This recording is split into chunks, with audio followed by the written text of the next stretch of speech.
नमस्कार दोस्तों, एक बार फिर स्वागत है आप सभी का मेरे इस चैनल पे। उम्मीद करता हूँ कि आप खुश होंगे, स्वस्थ होंगे और अपनी ज़िंदगी एंजॉय कर रहे होंगे। आज हम 13th प्रिंसिपल जिसका नाम है फिट बॉडी स्ट्रॉन्ग माइंड, जो कि book homeless to billionaire written by Andres Pira, उसे लिया गया है। आज हम इसको डिस्कस करते हैं, तो चलिए शुरू करते हैं। एक जिम रॉन एंटरप्रेन्योर हुए हैं, एक राइटर भी हैं और ये एंटरप्रेन्योर भी हैं। इनका कहना है कि आप अपनी बॉडी का ख्याल रखिए, अपने सेहत का ख्याल रखिए, क्योंकि यही है जिसमें आपने रहना है। This is your physical form in which you lives in. So आपका सेहत एक जो है बहुत इम्पॉर्टेंट एस्पेक्ट है जिस लाइफ में, जिसको आपका कह लीजिए ख्याल रखना चाहिए। और ऑथर जो है हमेशा अपनी लाइफ में एक्टिव रहता है और एक्टिव के साथ साथ वो कोशिश करता है कि अपनी टीम को भी उस तरह का मोटिवेट करके रख सके, और ताकि जो है इसका बेनिफिट होता है कि एक सभी में एंथुसियाज़म आता है, और एंथुसियाज़म आता है तो फिर एनर्जी फील होती है और उसका जो है पॉजिटिव इफेक्ट आता है सारे आपके जो डेली रूटीन की वर्किंग जो होती है। सो ऑथर जो था हमेशा एक्टिव रहता था और एंथुसियास्टिक रहता था, और उसको इसके जो फिज़िकल और मेंटली दोनों बेनिफिट मिलते रहे, और उसने बिजनेस में अपना और लाइफ में बहुत एक्सेल किया। सो अपना जो वर्कआउट करना या फिज़िकली फ़िट रहना जो है, ये एक कह लीजिए अपने आप के प्रति एक प्यार है। It's a sort of self love which ensure that you take care of your body. आप अपनी बॉडी का ध्यान रखते हैं फिज़िकली एंड मेंटली, ताकि आप दिमागी तौर पे और फिज़िकल तौर पे फिट हैं। जब इसका मतलब है कि आप अपनी बॉडी को भी प्रॉपर ध्यान दे रहे हैं, उसकी फ़िटनेस का भी ध्यान रख रहे हैं और मेंटल फिटनेस का भी ध्यान रख रहे हैं, तभी आप इन टोटलिटी अपने आप को कह सकते हैं कि फ़िट हैं या स्वस्थ हैं। और इससे क्या होगा, अगर आप फिट हैं तो उससे क्या होगा, आपकी वही जो हमने पहले बात की कि आपकी जो रिसेप्टेबिलिटी है या आपकी आउटपुट है या रिप्रोड्यूसिबिलिटी है वो बढ़ जाती है, आपकी एफिशिएंसी बढ़ जाती है। उससे आपके जो लाइफ में वेल्थ प्राप्त करने के या लाइफ में जो अपॉर्चुनिटीज़ को टैप करने के जो चांसेस हैं वो आपके बढ़ जाते हैं। ऑथर जो है वो उसको बहुत शौक़ था माउंटेनिंग, क्लाइंबिंग करने का, ट्रैकिंग करने का, एरोप्लेन से कूदने का, बॉडी बिल्डिंग का, फुटबॉल खेलने का, इस तरह की जो एक्टिविटीज़ थी, एडवेंचरस गेम का, इस तरह की एक्टिविटीज़ का ऑथर को बहुत शौक़ था। और वो बिलीव करता था कि ये जो एडवेंचरस लाइफ है, ज़िंदगी में कोई भी एडवेंचर है, वो कहते हैं ज़िंदगी में आपके 100 जो एक शांतिपूर्ण दिन हैं या शांतिपूर्ण डेज़ हैं, उसके ज़्यादा बेहतर है एक एडवेंचर आपकी लाइफ का। और आप कहते अगर आप हेल्दी हैं, अगर आप वर्कआउट करके अपने आप को हेल्दी रखते हैं, तो उससे क्या होता है, आप अपने आप को कॉन्फिडेंस फील करते हैं, स्ट्रॉन्गल फील करते हैं, और आप में एक तरह की मोटिवेटेड फील रहते हैं। और इसके साथ क्या है, आपका जो स्ट्रेस है, एंग्जाइटी है, या कोई भी इस तरह की कोई दिमागी परेशानी है, वो भी आपको जल्दी इफ़ेक्ट नहीं करती है, रादर वो ठीक हो जाती हैं। आपका जो रूटीन का एक्सरसाइज या रूटीन की जो आप वर्कआउट करते हैं, वो रजीम है, उसका आपके हैप्पीनेस पे बहुत इफेक्ट पड़ता है। कि उससे क्या होता है कि आपकी जो हैप्पीनेस है या आपकी एनर्जी लेवल है वो बहुत as compare to normal person वो ज़्यादा रहता है, बढ़ा हुआ रहता है।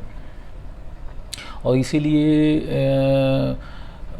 हर एक बंदे को ऑथर कहता है कि कोई ना कोई किसी न किसी वर्कआउट करना चाहिए डेली, ताकि वो इस चीज़ का फ़ायदा उठा सके और अपना जो एनर्जी लेवल है या अपना हैप्पीनेस लेवल है वो बढ़ा सके, और इस चीज़ को इंश्योर कर सके कि वो इस स्टेट में ही रहे।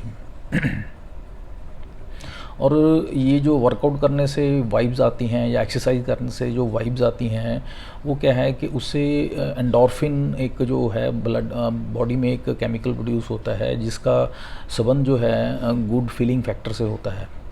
और इससे क्या होता है कि ये एक रिवार्ड सिस्टम है। जब आप एक्सरसाइज करते हैं तो ये बॉडी का रिवार्ड सिस्टम है कि ये केमिकल रिलीज़ होता है, इससे अच्छा महसूस होता है बॉडी को। तो ये जब एक्सरसाइज करते हैं तो ये रिलीज़ होता है और फिर हमें अच्छा महसूस होता है। तो ये एक तरह की अपने आप में एडिक्शन फॉर्मिंग हैबिट हो जाती है। तभी ऑथर कहते हैं कि उनको एक डेली बेसिस पे एक एक्सरसाइज करने की या वर्कआउट करने की एक बहुत अच्छी आदत पड़ गई थी, और उनको अच्छा लगता था एक्सरसाइज करना या वर्कआउट करना। और उसके पीछे साइंटिफिक रीज़न यही है कि हमारे जो एंडोर्फिन रिलीज़ होता है, ये जो है ये हमें स्ट्रेस रिलीव करने में भी सहायता करता है और हमें गुड फीलिंग फैक्टर भी प्रोवाइड करता है।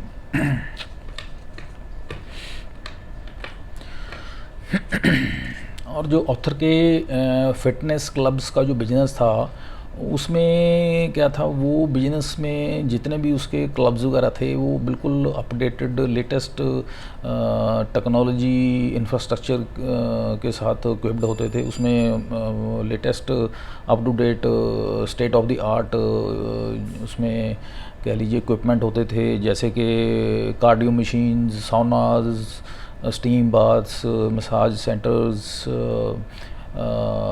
और डांस, योगा, मार्शल आर्ट, अलग अलग तरह की एक्टिविटीज़ करवाने के लिए उसमें जो फिटनेस क्लब्स थे उनमें ये सारी एक्टिविटीज़ करवाने के लिए पूरा इंतजाम होता था। पूरा हाई टेक प्रोग्राम, मतलब इंफ्रास्ट्रक्चर अवेलेबल होता था। और वो इन चीज़ों को खुद भी यूटिलाइज़ करता था, खुद भी करता था वहाँ पे जाके सारा एक्सरसाइज वर्कआउट, और अपने एम्प्लॉयज़ को भी मोटिवेट करता था वो भी जाके करें, ताकि वो भी अपनी हेल्थ को इम्प्रूव करें। और उसकी हेल्थ इम्प्रूव करने से क्या होगा, उनको भी फ़ायदा होगा, और इसको एज ए एम्प्लॉयर या एज ए एंटरप्रेन्योर भी फ़ायदा होगा, क्योंकि अगर इसके एम्प्लॉय बढ़िया परफॉर्म करेंगे, उनकी हेल्थ अच्छी रहेगी, तो ऑब्वियसली इसको भी बेनिफिट होगा। तो ये कोशिश करता था, ये इसका एंडेवर होता था कि एम्प्लॉयज़ को इनकरेज करता था कि वो वहाँ पे इसके फिटनेस या जो जिम्स हैं वहाँ पे जाके वो वर्कआउट करें। वहाँ पे रादर यहाँ तक भी कोशिश करता था कि जो दूसरी इंडस्ट्री से या कंपटीटर्स के जो एम्प्लॉयज़ हैं उनको भी इनवाइट करता था कि वो भी आके वहाँ पे इस चीज़ का फ़ायदा उठा सकते हैं, जिम का या फिटनेस क्लब का। और कहीं किसी लेवल तक तो ये फ्री पासेस देना या स्पेशल कूपन्स देना एम्प्लॉयज़ को, यहाँ तक भी उनके लिए स्कीम्स वगैरह चलाना, डिस्काउंटेड एंड ऑल दैट, ये यहाँ तक भी वो करता था। सिर्फ पर्पज़ उसके पीछे यही होता था ताकि एम्प्लॉयज़ इंटरेस्ट के साथ वहाँ पे आके अपने आप को फिट रखने की कोशिश करें। हेल्दी बॉडी जो होती है, इसमें क्या है कि बॉडी हम अकेली चार्ज नहीं रहती, उससे आपका जो माइंड है वो भी चार्ज रहता है, एटीट्यूड हमेशा पॉजिटिव रहता है, और आपका मूड भी है वो भी एलिवेटेड रहता है। एक में इस चैप्टर में एक दो कॉन्सेप्ट हैं जो ऑथर ने डिस्कस किए हैं। उसमें से एक कॉन्सेप्ट है सक्सेसफुल पीपल प्रायोरिटाइज एक्सरसाइज। इसमें ऑथर कहते हैं कि उन्होंने एक बड़ी कॉमन एक प्रैक्टिस देखी, बट एक यूनिक फीचर देखा। जितने भी एंटरप्रेन्योर्स या बिग बिजनेसमैन हुए वर्ल्ड में, जो कि उन्होंने नोटिस किए, वो उनमें एक यूनिक फीचर देखा। यूनिक फीचर ये देखा कि वो उनका डेली रूटीन में वर्कआउट करना या एक्सरसाइज करना उनका एक डेली का पार्ट होता था। उसने ये एक फाइंडिंग निकाली, और उसने देखा कि ये ट्रेट होने की वजह से वो जो हैं जितने भी ये बिजनेसमैन थे या एंटरप्रेन्योर थे, ये हमेशा फिट रहते थे, उन एनर्जी लेवल हाई रहता था, और रादर ये एक नॉर्मल बंदे से ज़्यादा उनमें एनर्जी लेवल होता था, और एफिशिएंसी उनकी ज़्यादा रहती थी, और उसी हिसाब से वो एक्स्ट्राऑर्डिनरी परफॉर्म कर पाते थे अपनी लाइफ में। तो ये फ़ीचर फिर उसने अपने आप में भी इम्बाइब करने की कोशिश की, तभी यही कारण था उसका ये फ़िटनेस या जिम या फ़िटनेस क्लब्स या जिम जो इसने बिज़नेस स्टार्ट किया, उसके पीछे कुछ कारण ये भी था इसका स्टार्ट करने का, कि ये जो था कि अपने में भी ये फ़ीचर इम्बाइब करना चाहता था या एम्प्लॉइज़ में भी करवाना चाहता था। तो ये जो फ़ीचर है इसको बड़ा इम्पैक्टफुल लगा ये, और इसने फिर ये प्रैक्टिकली अपने आप पे भी इसने या अपने एम्प्लॉइज़ के लिए भी उसको प्रैक्टिकली ये इंश्योर किया। तो इसमें कुछ एग्जांपल्स दी हैं ऑथर ने, जैसे कि मार्क ज़करबर्ग हैं, सीईओ हैं और इसके फेसबुक के, उसके रिगार्डिंग कहते हैं कि वो वर्कआउट करते हैं 3 डेज़ अ वीक, और वो रनिंग करते हैं अपने डॉग के साथ हफ्ते में 3 बार, और यंगेस्ट बिलियनर हैं वर्ल्ड के। तो ये उनका रजीम है फिटनेस या वर्कआउट रजीम जो है। रिचर्ड ब्रैंसन हैं, ये वर्जीनिया ग्रुप के फाउंडर हैं। ये वर्कआउट करते हैं, सुबह 5 बजे उठे जाते हैं। ये 5 डेज़ अ वीक वर्कआउट करते हैं। ये टेनिस खेलते हैं, स्विमिंग करते हैं, और ये ओनर हैं मोर देन 300 कंपनीज़ के। तो ये इनका वर्कआउट रजीम है, डेली का बेसिस का या वर्कआउट करते हैं ये। एक मैडम हैं कॉन्डोलीज़ा राइस, ये हैं former US secretary of state. ये जो हैं 45 मिनट्स डेली जो हैं वर्कआउट करती हैं, कार्डियो एक्सरसाइज करती हैं अपने ट्रेडमिल पे। ये सुबह 4 बजे 4:30 बजे उठ जाती हैं। तो ये इनका रूटीन है। ये भी हफ्ते में 6 दिन, 5 से 6 दिन जो है ये वर्कआउट करती हैं। इसी तरह से बराक ओबामा हैं, फॉर्मर यूएस प्रेसिडेंट। ये इनका वर्कआउट का शेड्यूल, ये भी सुबह 4:30 बजे उठ जाते हैं, और ये अल्टरनेट डे पे कार्डियो और बॉडी बिल्डिंग या वेट लिफ्टिंग करते हैं। और one of the powerful person, author and writer जो स्पीकर हुए हैं ये वर्ल्ड में। एक मिस्टर टिम कॉक हैं, ये एप्पल के सीईओ हैं। इनका डेली का जो रजीम है ये भी 5-6 डेज़ जो हैं वीक में वर्कआउट करते हैं। ये स्विमिंग और माउंटेनियरिंग करते हैं, बेसिकली रॉक क्लाइंबिंग करते हैं, साइकिलिंग एंड रॉक क्लाइंबिंग। ये जो हैं ये भी इनका भी यही रूटीन है, सुबह जल्दी उठते हैं, 4:30 बजे उठे जाते हैं। और ये भी वर्ल्ड की जो है बेस्ट इनोवेटिव और इमर्जिंग टेक्नोलॉजी कंपनी के वो हैं, सीईओ हैं। तो ये कुछ जो हैं टॉप एंटरप्रेन्योर्स, उनके रिगार्डिंग उनका वर्कआउट का क्या प्लान है डेली बेसिस पे, वो डिस्कस किया ऑथर ने कि इस तरह से ये करते हैं, और इनका पोजीशन क्या है इनकी वर्ल्ड में, और ये अपने बिजनेस में क्या किस लेवल पे हैं, और इनका जो वर्कआउट करने का जो फ़ायदा उनको क्या है, उसको साथ कोरिलेट करके हमें बताया है।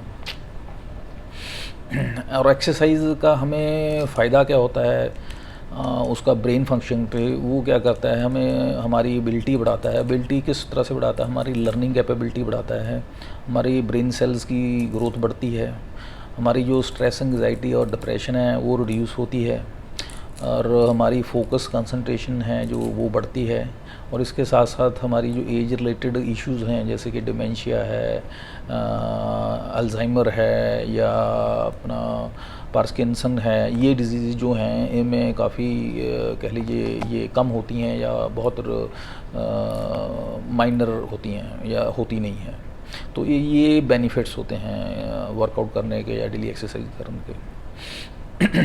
और जो बेस्ट एक्सरसाइज कहते हैं वो ऐसा नहीं है कि आप कुछ बहुत विगरस एक्सरसाइज करनी है, आपको कह लीजिए मॉडरेट इंटेंसिटी की एरोबिक एक्सरसाइज करते हैं, that is more than enough for normal person. और इसमें आप 40 to 45 मिनट्स जो है आप 5 डेज़ वीक जो है कार्डियो एक्सरसाइज वगैरह कर सकते हैं। अगर आप वो भी नहीं कर सकते तो अकेला आप सिंपल वॉक भी अगर करते हैं, that is enough for you. आप इस चीज़ से स्टार्ट कर सकते हैं। और सबसे बेस्ट है कि आप 6 डे वीक जो है आप 1 घंटे करीब आप एरोबिक एक्सरसाइज करिए, तो वो आपके लिए अच्छा है। लेकिन कभी भी विगरस एक्सरसाइज जो हैं ज़्यादा करने की कोशिश ना करें, तो उससे जो है उल्टा नुकसान होने के चांसेस होते हैं। इसके साथ साथ आपको कुछ कहते हैं strength and resistance training exercise भी करनी चाहिए, ताकि जो आपके बोन्स हैं, जो आपके जॉइंट्स हैं, उनको स्ट्रेंथन मिले, या उनको उनमें जो है कह लीजिए उनकी पावर जो है वो भी मेंटेन रहे, और जॉइंट्स की एक्सरसाइज होती रहे। और इसके साथ साथ कुछ कॉम्प्लेक्स एक्टिविटीज़ भी करनी चाहिए, जैसे कि मार्शल आर्ट है, या आपकी रॉक क्लाइंबिंग है, डांस है, योगा है, मेडिटेशन है। ये एक्सरसाइज जो हैं या ये कॉम्प्लेक्स एक्टिविटीज़ जो हैं, इससे करने से क्या होता है कि ब्रेन की एजिलिटी जो है वो भी बढ़ती है, उसके साथ साथ फिज़िकल आपकी एबिलिटी के साथ साथ आपकी मेंटल कैपेबिलिटी भी बढ़ती है। और आपको कहते हैं कोई ना कोई जो एक्सरसाइज जो ग्रुप्स हैं वो ज्वाइन करके रखनी चाहिए। उसको ज्वाइन करने से क्या है, आपकी इमोशनल जो है एक बॉन्डिंग, लोगों के साथ सोशल बॉन्डिंग जो है बढ़ती है, आपकी इमोशनल ग्रोथ होती है, आप इमोशनली बैलेंस रहते हैं, और आपकी जो है मोटिवेशन बूस्ट होती है, और आपकी स्ट्रेस रिड्यूस होती है। और आपको ज़िंदगी में नई नई चीज़ें ट्राई करते रहना चाहिए, फ्लेक्सिबल होनी चाहिए आपकी रजीम। और ऑथर कहते हैं कि ऑथर का लेकिन एक इशू था, ये सुबह जल्दी नहीं उठ पाते थे, इनकी ये एक प्रॉब्लम थी। तो ये जो अपना ये एक्सरसाइज वगैरह या वर्कआउट वगैरह करते थे, ये दिन में या दोपहर में करने की करते थे, इनको सुबह नहीं उठ पाते थे। ये इनका जो बॉडी क्लॉक था वो ऐसा था कि ये अर्ली मॉर्निंग नहीं उठ सकते थे, तो ये फिर दोपहर में या इवनिंग में वर्कआउट करते थे। और जब भी करते थे तो इनको फिर उसको करने के बाद इनको बड़ा एनर्जेटिक फील होता था, मोटिवेटेड फील होते थे, और इनकी जो एफिशिएंसी बढ़ जाती थी। जिस दिन नहीं करते थे उनको मतलब डिप्रेस से ज़्यादा फील करते थे। तो उनको डिफरेंस खुद को महसूस होता था कि किस तरह से अगर एक्सरसाइज रजीम फॉलो करते हैं तो उसका कितना बॉडी पे पॉजिटिव इफेक्ट होता है। एक और कॉन्सेप्ट है इसमें डिस्कस किया ऑथर ने, that is making exercise work for you. इस कॉन्सेप्ट में क्या है कि एक्सरसाइज करने का मतलब ये नहीं है कि आपने कोई जिम में जाके ही वर्कआउट करना है, उसी को वर्कआउट कहेंगे या कोई एक्सरसाइज करें कहना ठीक रहेगा। इसका मतलब ये नहीं है, हरगिज़ भी नहीं है। आप कहते हैं अगर आपके पास नहीं जिम या किसी फिटनेस क्लब में जा सकते, तो आप अपने घर के बैक साइड पे जाके बैकयार्ड में आप वहाँ पे सैर कर सकते हैं, या अपना गार्डन में आप सैर कर सकते हैं, आप मेडिटेशन कर सकते हैं, योगा कर सकते हैं, डीप ब्रीदिंग एक्सरसाइज कर सकते हैं। तो ये चीज़ें करने के लिए आपको कोई फिटनेस क्लब या ऐसी कोई जिम वगैरह जाने की कुछ ऐसी कोई ख़ास इंपॉर्टेंट या कुछ मेजर कोई रोल नहीं है इन चीज़ों का। और ये जो अगर हम एक्सरसाइज वगैरह करते हैं, इनके काउंटलेस बेनिफिट्स हैं। इनके बेनिफिट्स कैसे हैं, जैसे एग्जांपल आप कह लीजिए, आप अपने गोल जो हैं वो अटेन करने में आपको फैसिलिटेशन होती है, आपकी कंसंट्रेशन बढ़ती है, आपकी प्रॉब्लम सॉल्विंग एबिलिटी है वो बढ़ती है, आपकी जो कह लीजिए फिज़िकल एंड्योरेंस है वो बढ़ती है, आपकी जो एक्सरसाइज करने से जो आपके जो अंदर endorphin good feeling hormones release होता है, उसका बेनिफिट ये है कि उससे स्ट्रेस रिलीज़ जो होता है बॉडी में, स्ट्रेस को कम करने में मदद मिलती है। और रादर ये हार्मोन है वो आपको एक आपकी जो फिटनेस के रिगार्डिंग आपकी एक वर्कआउट रजीम है उसको मेंटेन रखने में मदद मिलती है। सो इन द एंड ऑथर कहते हैं कि ये जो वर्कआउट करने की, एक्सरसाइज करने की जो एक हमें आदत है, ये रजीम है, इसको हमें बंद नहीं करना चाहिए किसी भी हालत में। इसे हमें मेंटेन रखना चाहिए, हमारे पार्ट एंड पार्सल होना चाहिए लाइफ का, डेली लाइफ का। और क्योंकि लाइफ में बहुत कुछ चेंज होता रहता है और डायनेमिक है लाइफ, बट हमें ये जो एक्सरसाइज वाला पार्ट है इसको कभी भी छोड़ना नहीं चाहिए, क्विट नहीं करना चाहिए। और हमें किसी भी कॉस्ट पे ये कह लीजिए इसको कंप्रोमाइज़ नहीं करना चाहिए कि ये अगर मैं करूँगा तो एक्सरसाइज करूँगा तो मेरा टाइम वेस्ट होगा या ऐसा कुछ होगा। ऐसा नहीं फील करना, ऐसा नहीं हमारे दिमाग में आना चाहिए। Rather it's not a time wastage, it's a time investment it's a investment on your self. और जो कह लीजिए इन्वेस्टमेंट जो ये है, ये आप अपनी सेहत पे करते हैं, और आप अपनी सेहत पे जो इन्वेस्टमेंट करते हैं बाय डूइंग द एक्सरसाइज, ये सबसे ज़्यादा बढ़िया और बेस्ट और इम्पॉर्टेंट है। तो इसका आउटपुट या इसका रिज़ल्ट क्या होता है कि आपकी जो है परफॉर्मेंस बढ़ती है, आपके रिज़ल्ट्स आते हैं, आप ज़िंदगी में कुछ कर पाते हैं। सो इसको जो है आपको विदाउट फेल जो है एक लाइफ का पार्ट बना के रखना चाहिए और इसको फॉलो करना चाहिए। So this is all about this principle जिसका नाम है fit body and strong mind. This is the 13th principle जो कि हम आज हमने डिस्कस किया है। इसके बाद नेक्स्ट वीडियो में हम 14th प्रिंसिपल डिस्कस करेंगे। उम्मीद करता हूँ काफ़ी कुछ हम डिस्कस कर पाए हैं या एक दूसरे के साथ लर्निंग शेयर कर पाए हैं। नेक्स्ट वीडियो के लिए आज्ञा दीजिए मुझे, फिर मिलते हैं। Have a nice day, thank you.